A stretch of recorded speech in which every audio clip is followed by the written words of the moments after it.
بسم اللہ الرحمن الرحیم۔ شروع کرتا ہوں اللہ کے پاک نام سے جو بہت بڑا مہربان نہایت رحم والا۔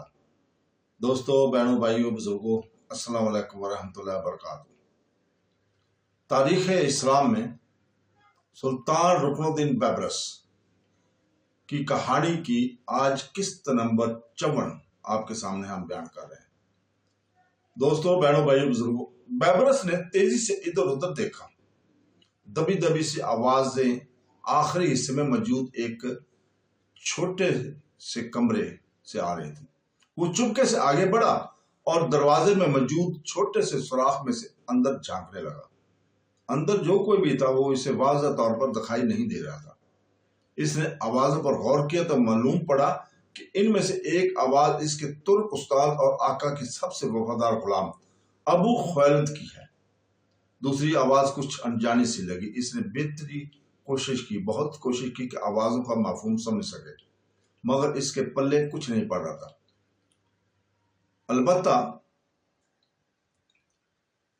البتہ دوسری آواز کچھ انجانی سی جو تھی، ایک اور آواز آدھ دفعہ نجم الدین ایوب کا نام لیا گیا تھا، جو اس کی سماعت میں اتر گیا تھا۔ اس نے لمحہ بھر میں فیصلہ کیا اور اندر کمرے میں چلا گیا۔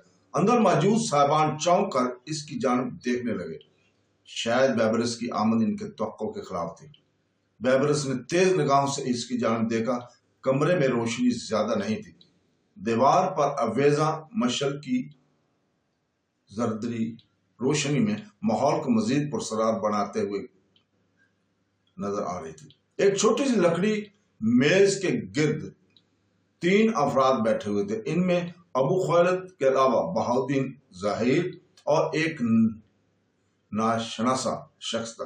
وہ تینوں بیبرس کی صورت دیکھ کر حیرت کے عالم میں باہر نکل آئے۔ کچھ توقف کے بعد ابو خویلد اس سے گویا ہوا، بیبرس، تمہیں پہلے باہر دروازے پر دستک دینا چاہیے تھی، پھر اندر آنا چاہیے تھا۔ استاد محترم، میں اس کوتاہی کی معافی چاہتا ہوں۔ میں اپنے خیالوں میں مگن یہاں سے گزرا تھا کہ دور و دوار سے مجھے مخاطب کیا کہ یہاں کچھ گڑبڑ ضرور ہے۔ کوئی میرے آقا کے خلاف سازش کا تانا بانا تیار کر رہا ہے۔ اسی لیے بلا اجازت بے دھڑک اندر گھس آیا۔ بیبرس، تمہارے انداز میں جارجیت کے ساتھ ساتھ بے ادبی بھی جھلک رہی ہے۔ تم یہ مت بھولو کہ تم نجم الدین کے معمولی سے غلام ہو۔ بہاؤالدین بیبرس، بہاؤالدین ظاہر اس کے انداز پر پھٹ پڑا۔ معزز امیر، میں آپ کی تہ دل سے عزت کرتا ہوں، مگر اپنے آقا کی حفاظت کرنا بھی میری ذمہ داری ہے۔ یاد رکھیے، جب تک میں زندہ ہوں اس کی ذات پر کوئی حرف نہیں آنے دوں گا۔ بہاؤالدین نے کچھ بولنا چاہا تھا کہ ابو خویلد نے ہاتھ کے اشارے سے اسے منع کر دیا اور بیبرس، یہاں آؤ، تم شاید تمہاری گفتگو کا غلط مطلب دے رہے ہو۔ ابو خویلد نے نرمی سے بولا، یہاں نجم الدین ایوب کے بارے میں کسی قسم کی سازش کی منصوبہ بندی نہیں کی جا رہی، بلکہ ان کی نادیدہ مدد کے لیے صلاح مشورے کیے جا رہے ہیں۔ مجھے خوشی ہے کہ تم بھی چلے آئے ہو۔ یقیناً ہم اکٹھے بیٹھ کر کوئی عمدہ لائحہ عمل تیار کر سکتے ہیں۔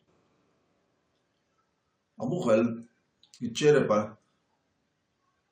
چھائی ہوئی سچائی کی جھلک دیکھ کر وہ لمحہ بھر کے لیے خود کو مطمئن کرنے میں کامیاب ہو گیا تھا۔ بیبرس نے بھی آگے بڑھ کر ان کے برابر نشست سنبھال لی تھی اور وہاں پہ بیٹھ گیا تھا تاکہ گفت و شنید کے ساتھ کوئی لائحہ عمل اس کا حل کر سکے۔ تو دوستو، اسی کے ساتھ ہی آج ہم بیان ختم کرتے ہیں۔ یہ چھوٹی سی قسط تھی اور کل انشاءاللہ تعالی ہم اسی وقت آپ کے سامنے 55 نمبر جو اس کی قسط ہے وہ بیان کریں گے۔ تو اللہ تعالیٰ سے دعا گو ہے کہ وہ ہمیں قرآن پاک، حدیث نبوی پڑھنے، سننے اور اس کو سمجھنے اور قرآن پاک اور حدیث نبوی کے احکامات پر عمل کرنے کی توفیق عطا فرمائے۔ اور ہمیں اپنے بھولے بسرے جنگجو جوانوں کی، جنگجو سلطانوں کی، جنگجو مسلمانوں کی تاریخ پڑھنے کی بھی توفیق عطا فرمائے۔ آمین ثم آمین۔ اللہ حافظ۔